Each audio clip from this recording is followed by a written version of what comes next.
I'm about to bring the next comic to the stage. She is the funniest comic I know. I love her, work with her all the time. Give it up for my girl, Kristin Weber. Clap her up to the stage, yo. Clap her up to the stage. Wow, my goodness. Thank you guys so much. That warm welcome was so kind of you, especially since most of you guys have never heard of me.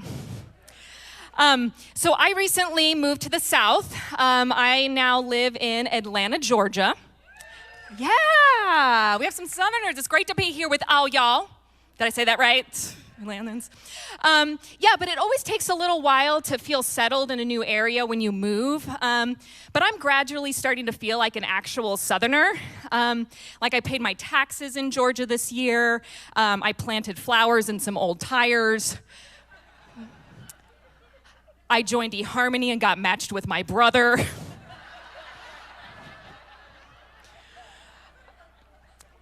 I want to create a dating website specifically for the South called Appalachian Matchin', where it just connects you with your closest available cousins. I was going to call it 12fingerchildren.com, but that didn't test as well.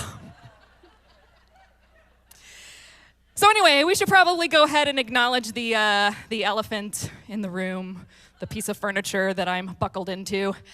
If you don't know what this is the reason I'm still single. Whenever people ask me why I'm not married, I just show them that picture that's up there. Yeah. And then there are no more follow-up questions. But they don't tell you when you buy an accordion, but it comes with a free gift of celibacy. Lifetime guarantee. And it's kind of weird being single in the South because I actually moved there from Los Angeles. Never as much applause for that one. But like in LA, people get married way later there or not at all. But I'm living in the Bible Belt now, and my age in Southern Baptist years is like 212.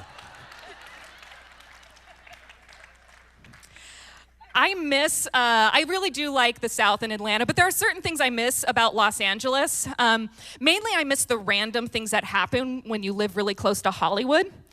Like this one time, I was just walking down the street and these paparazzi jumped out and they started taking pictures of me.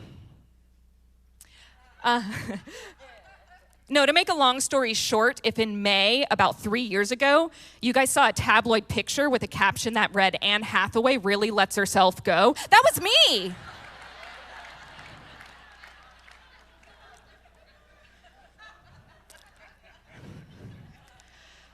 I moved to Los Angeles for like the worst reason ever. Girls, I don't know why we do this. I moved there to be closer to a boy. My soulmate. Robert Downey Jr. Oh, there were signs that we were meant to be together, okay? He got out of jail the same year I got out of high school. And again the year I got out of college. And I have a hereditary iron deficiency.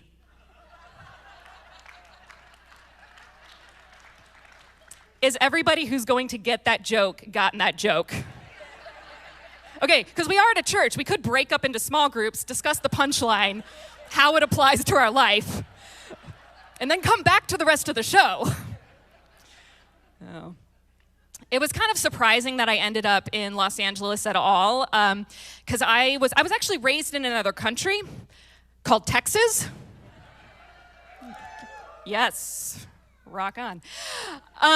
No, but I grew up in a very strict Christian conservative household. One year for Christmas, I got everybody in my family t-shirts that said, "Judge us, we're judging you."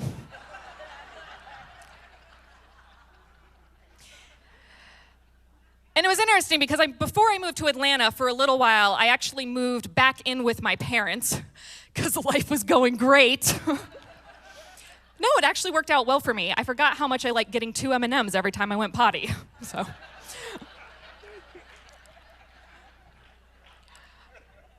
And I helped them too. Like, I feel like I helped them stay on top of pop culture and stuff. Like one time, it was about a year ago, my mom asked me what 50 Shades of Grey was. And I told her it was the sequel to Little House on the Prairie.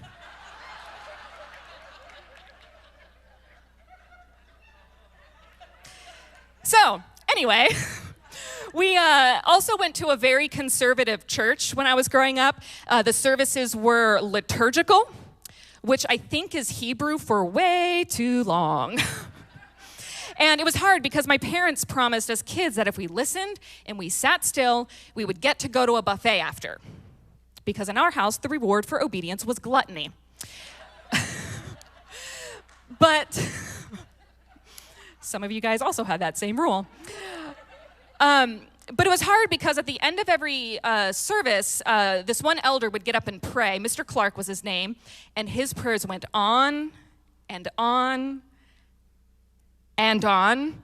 One time he prayed for everybody in China by name.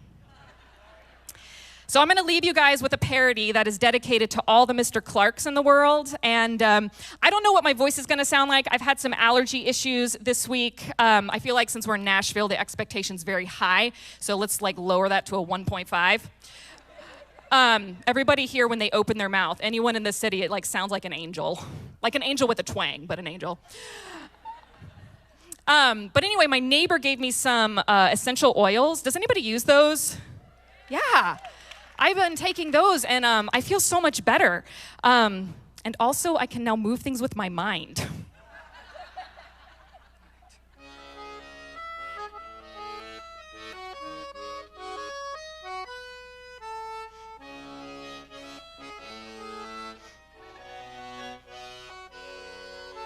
The sermon goes along during service today. Eyes are wandering, attention strayed. Pharaoh wouldn't let God's people leave, and our preacher, neither would he. Our stomachs growling as we think about buffets. Pastor says we're done. Yes! But first, Mr. Clark's gonna pray. Oh no, we're doomed. It's already past noon. Looks like lunch is gonna be a fast. Conceal, don't feel, sit still, don't laugh. This too shall pass. Say amen. Say amen. Please let this prayer end. Say amen. Say amen. Or at least have an intermission.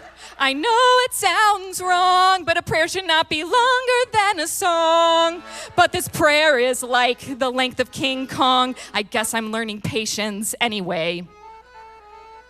My grandma's snoring and she's drooling on the ground. My brother's communion cup is in tiny fractals all around. My mom and dad are making threatening eye contact.